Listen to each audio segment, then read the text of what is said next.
Hey there, my fellow skeptics and believers and everyone in between. Welcome back to another episode of Ghosts in the Machine. In this episode, we are going back in time to circa 1988. Take a look at some footage, some poltergeist footage from a house that was investigated, and I use that term loosely, investigated by our favorite demonologists, Ed and Lorraine Warren. So we're going to go back in time to 1988, and we're going to look at some footage, because this footage, which we're going to get to in a little bit, but this footage actually inspired me to write my own self-published book, which I really didn't publish it. I just made copies and sold them at conferences, but it inspired me to write about fake photographs and how to set up tricks and stuff for videos. And it really inspired me into looking at how things can be done on camera, and like all these magic tricks, things moving around themselves like furniture, ghosts appearing and disappearing, noises from down the hall, all kinds of weird stuff. So I want to take you along on a journey here. I want to give you some background, not just jump into the footage. I want to give you a little bit of background because I have some thoughts on a few things that I'm going to give at the end of the video. So we're going to be talking about the Snedeker case. Basically, this is what I think it was called, a haunting in Connecticut.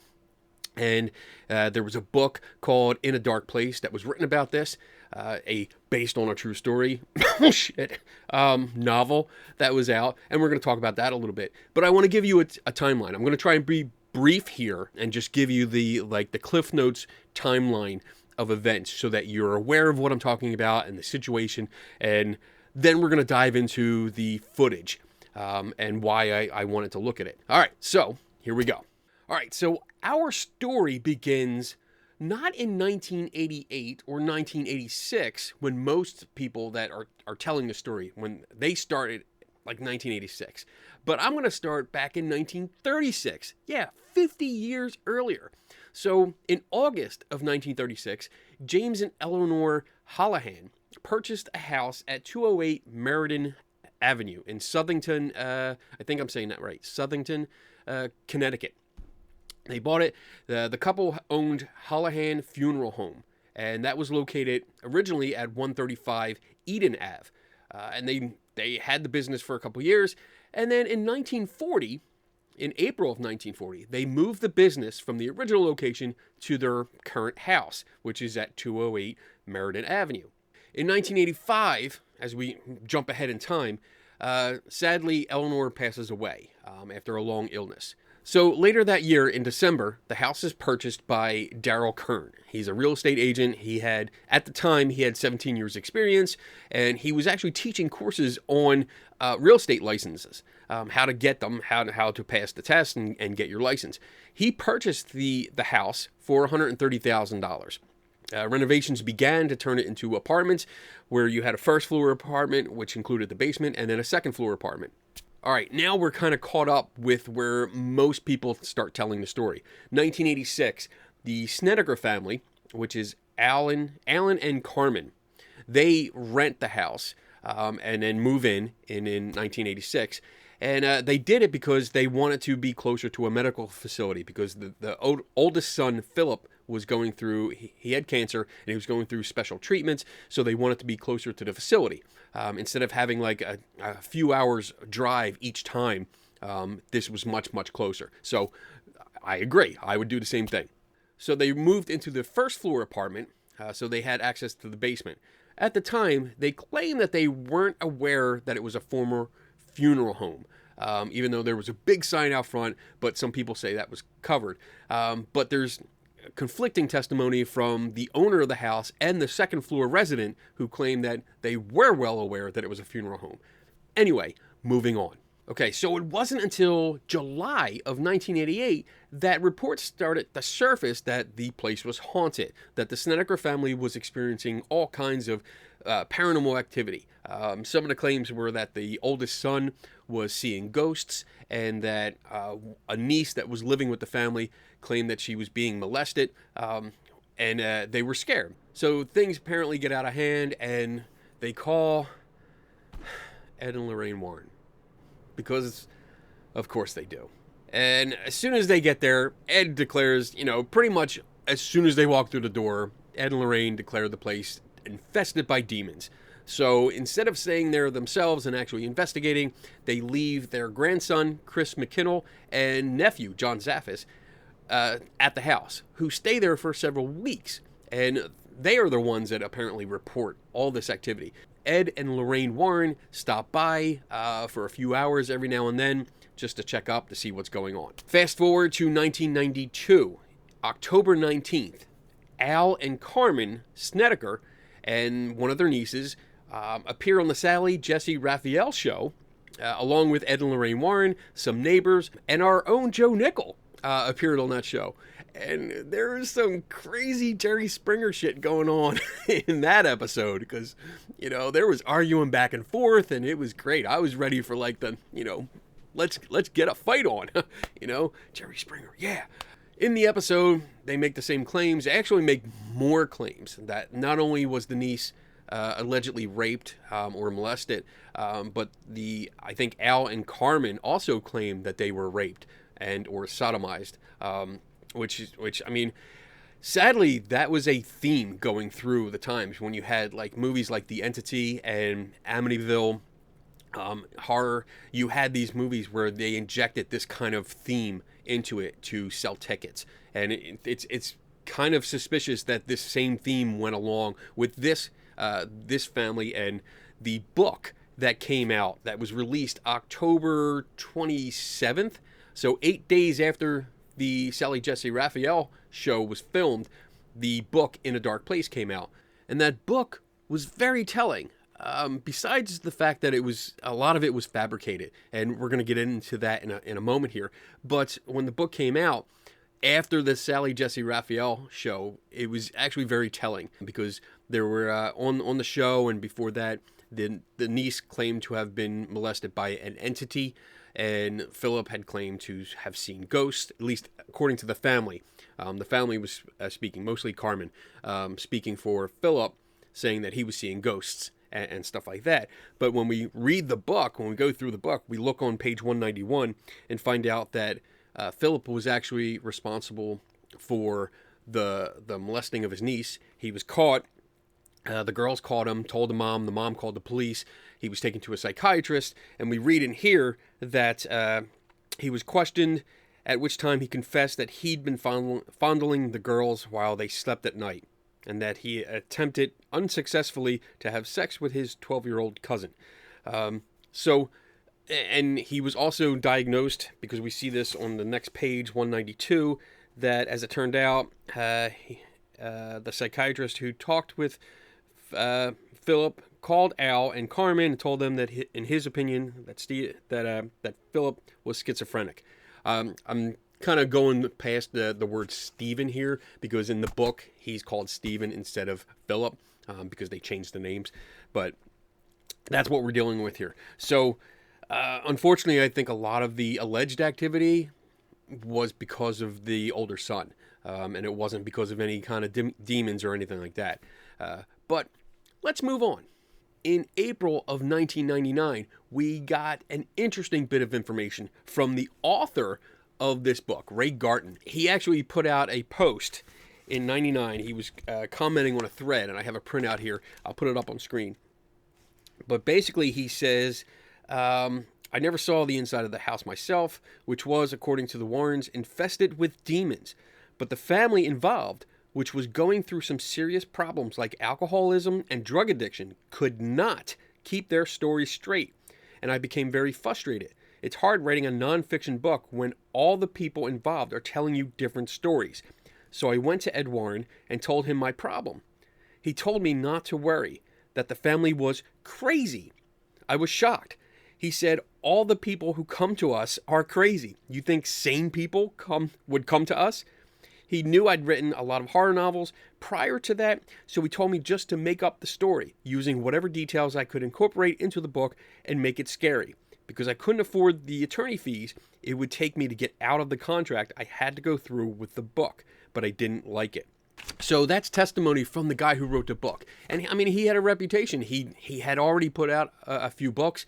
He has a career doing this. And he's coming back and saying, look, you know, like, this was made up. This is not true. Because he was upset that it was billed as a true story. And he didn't want it to be. Because it wasn't. I mean, he made up a lot of the details in there. And since this was posted on a forum, we wanted to make sure. Actually, the CFI investigators wanted to make sure. And Barry Carr, my boss, actually confirmed. He reached out to Ray Garton and confirmed that it was Ray that wrote that post, and he stood by it. He said that's exactly what happened, and that's my statement. All right, now we fast forward another, like 18 years to March of 2017, and Ray Garton's statement was used in a lawsuit by Gerald Brittle. He's the author of The Demonologist, which I believe is Ed and Lorraine Warren's first book. And then he also did another book, I think, The Devil in Connecticut. I could be wrong on that. I'll put a little thing here if I am. But he did a lawsuit against Time Warner and a whole bunch of other people, and I believe also Lorraine Warren, because apparently he had made a deal with Ed and Lorraine early on to have exclusive rights to all of their files to write these books.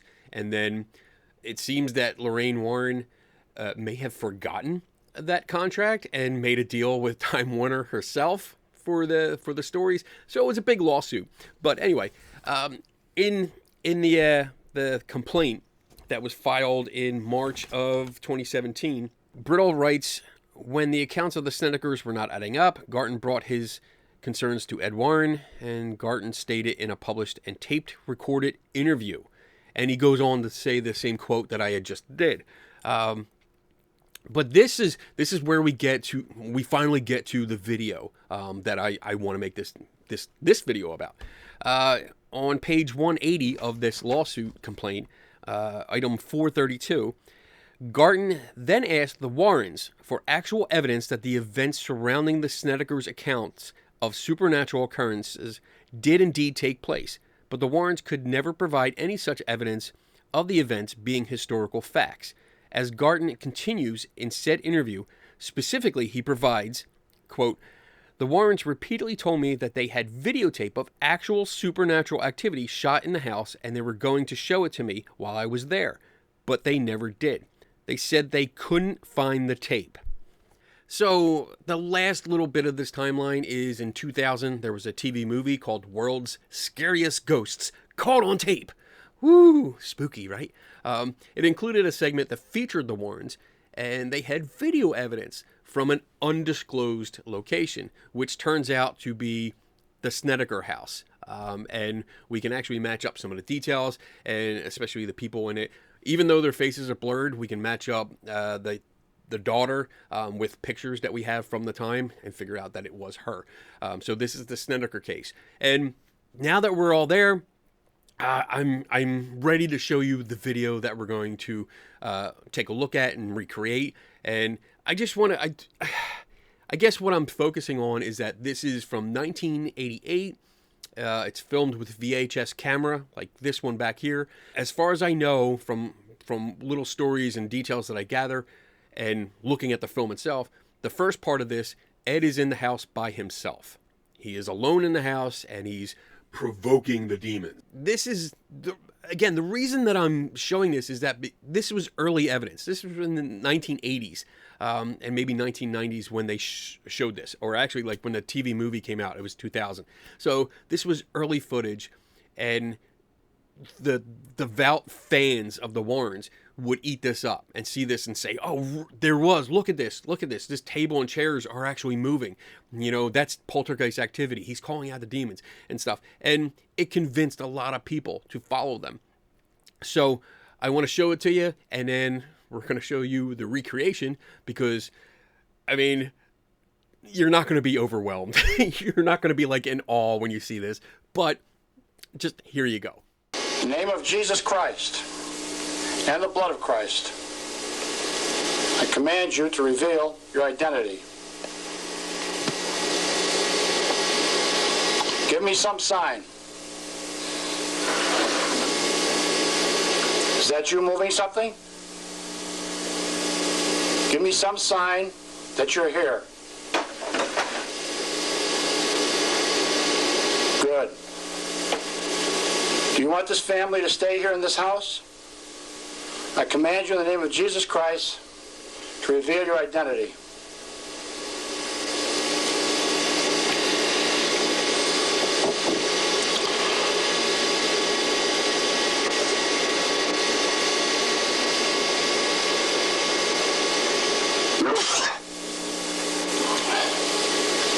In the name of Jesus Christ and the blood of Christ, I command you to reveal your identity in some way.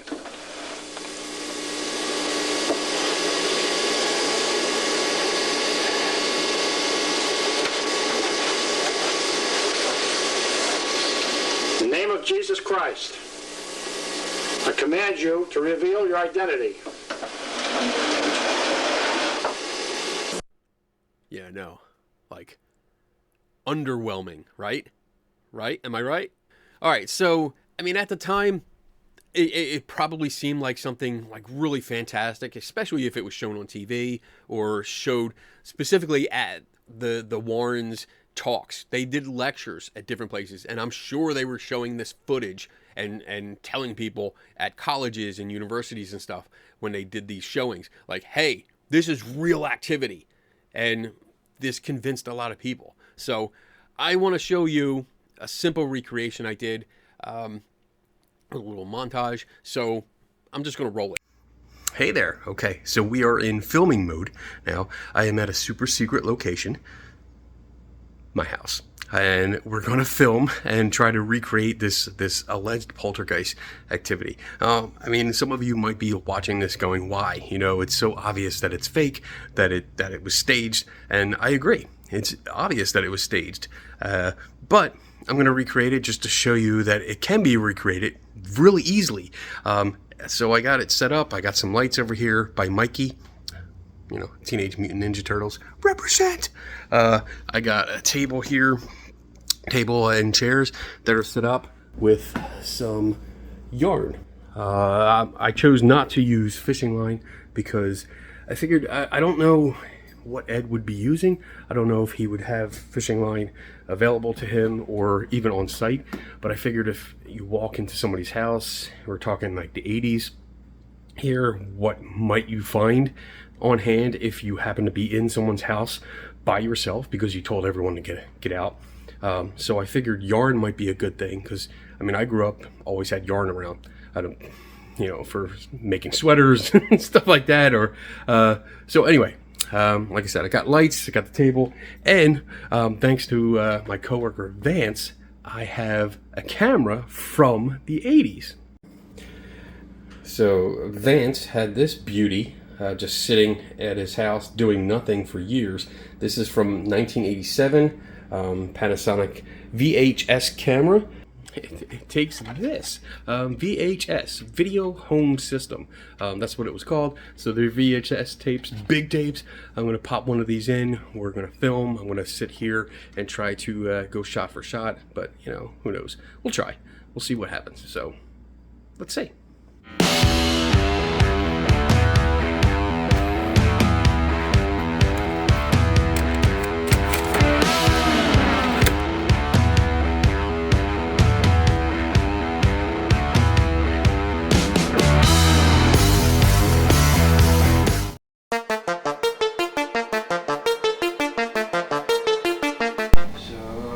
Okay, can you make something move? Okay, that's great. The demon comes from the depths of hell and all you can do is move a chair. Alright, can you do it again? Can you move something else? Ooh, 2 chairs. Now we're talking. We're doing pretty good. How about we do like 3 chairs and a table? Ooh, that's good. Can we do it a little bit more? Hi, Rummy. Okay, Rummy wants to get into it. Wow. All right, that was pretty simple. Hi, baby. I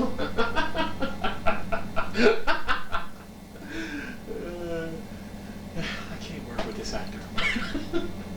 So, as you can see, it was pretty easy to set up, not hard at all, and I can't imagine it would have been difficult for Ed to be in that room with the camera on a tripod right next to him, and had set up beforehand. Took a couple minutes, tied maybe some string, some fishing line, something like that, onto the legs of the chairs and the table, and roll the camera, start making, bold statements, because it's easy to be brave when you know it's not true, and then start recording. He shifts the camera a little bit. Just, I guess he was in the way, or he didn't want to, bang his elbow as he was pulling everything. But it was really easy to make the things move just a little bit. And I did it with yarn. Again, string, fishing line, something like that could have easily been done. So I just wanted to demonstrate that it's easy to recreate. And I recreated it with the same type of camera too, so you can see how crappy the quality was. It wasn't even, you can hide so much with that low quality film footage that it's ridiculous. It's so easy. But wait, there's more. Roll that tape.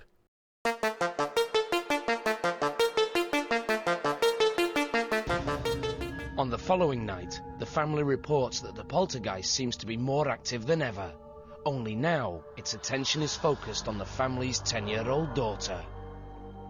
The little girl is trying to do her homework, but you can... Now I'm going to pause this clip. I want you to pay attention to her shoulders here and just watch as every time the chair goes back, her shoulders actually drop. And that's from her putting pressure down on the table, and she's trying to push away from it. See if the chair keeps sliding backwards. You're holding it down, aren't you? It's got that much strength to it. Now, if you watch, you can see the little girl's legs are up on the rungs of the chair. Okay, I'm going to pause it right here again because I want to point out that her feet are not just on the rungs of the chair. They're actually hooked around the legs. And she's able to do like ab crunches in order to lift the front of the chair up. And you can see it when we go in closer here, right there. You can see it's wrapped, her feet are wrapped around and hooked on the legs of the chair. And to help demonstrate this a little bit, I was able to volunteer one of my coworkers' kids and set up a similar situation, not exactly the same because obviously I don't have the same chair or kitchen table, but I set up a little environment out in our reading room here at CFI, and we tried it. We showed that it can be done, although my volunteer was very excited just to be on camera, so give me a little bit of slack here. But she did a great job, so take a look. So pretend like you're not doing it. There you go. Okay, so what about the table moving, the sliding across the floor when the kid's right there? Let's take a look at that. The table moves of its own volition. Okay, I want to slow it down here, and you'll see right here, her arms actually start raising up, where her wrists and hands, you can see them start rising up before the table actually starts to move. And this is showing me that she's the one that's doing this. She's bracing herself. Her mom is behind her, holding the chair in place, giving her that anchor. And then she's pushing. She's lifting her arms up to brace a little bit more to get a good leverage and push the table forward. And take note that she stays with the table the entire time it's moving. The table only stops when she actually pulls away from the table. I think we did a good job. I think we looked at the video evidence and we picked it apart. We showed that it could be replicated quite easily by Ed himself with the first part, with just the table and chairs moving, and also with the child on the kitchen chair rocking it back and forth and pushing the table. I think we've demonstrated and showed the cues or the clues of how it was done and that it can be done. So there's really no need to go any further with that. There is one more point that I want to make here, and this might not, I haven't seen this anywhere else. I haven't seen anyone else talk about this. It's brought up, of course, but never like really critically examined. And it's real quick. So in the book, In a Dark Place, right here, on page, let's see, on page 286, let me get my glasses so I can read because my eyes suck. On page 286, it talks about Lorraine having this vision. She goes to the basement. She's on the stairs leading down to the basement of the house. And she has this vision of this like dirty, disgusting guy. And he's talking, he's talking a lot of just disgusting kind of stuff about what he would do to dead bodies and stuff like that. And Lorraine comes up very dramatically and says something like she bangs against the wall. She cries out. And when she opens her eyes again, and I'm quoting here, she was sitting on the floor and the man was gone. The vision that she had. Ed was kneeling at her side, anxiously whispering, "Lorraine, what is it? What's wrong?" And she replies, "Necro, horrible things, Ed. Horrible things happen in this house." Ed replies, "Necrophilia?" And she nodded. "I saw something. A man. He told me what he did. He wanted me to watch." Once Lorraine had calmed down and was able to stand and talk coherently, they explained to the others what she had seen and what it meant. "That sort of thing," Ed said. "Necrophilia. I mean, sex with dead bodies. The kind of thing that, according to what Lorraine saw, happened here at one time, is evil." So, with that one quote, they effectively destroyed the reputation of a family that had been there for over 50 years. Literally, you had James and Eleanor Hallahan running the funeral home for that community, serving that community for over 50 years. 50 years. Taking care of everyone's loved ones that had passed away. Their friends and their family, the community people, they took care of the deceased and gave them a proper burial, a proper send-off. And yet, with this book and almost one line, I mean a couple paragraphs, they effectively tried to destroy the reputation of this family by saying there was necrophilia going on while it was a funeral home. Like, that is just sick. That if you are a fan of the Warrens and you see this and you read this and you know that they did this, then something's wrong with you. There really is something wrong with you. If you respect these people, if you think they were good people, that they were helping people, no. They were destroying families and destroying reputations, especially of people that could not defend themselves, which is just, it's sick and disgusting and unethical to me. And that's all I want to say on that. I just wanted to bring it up because it really blew my mind that this was being said in a nationally sold book. Worldwide, it was sold. And everyone's going to read that and now think that the Hallahans just did disgusting things. And they didn't. They didn't. I really looked. I said, let me see if I can find anything to support this. I looked through everything I could possibly think of and more, what other people could think of. No records whatsoever. So an entirely false claim, a false accusation that was made that just tries to destroy someone's reputation. Just horrible, horrible. And with that, I'm done. Rant's over. I hope you enjoyed the video. I hope you learned something. I hope you picked up some like details and things to look for, maybe how to look at video over and over to pick out some details. I hope you got some education from it. So if you did, please like, subscribe to the channel, like the video, and then look for more. And besides that, never stop learning.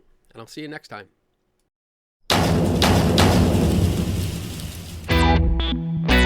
Thank you.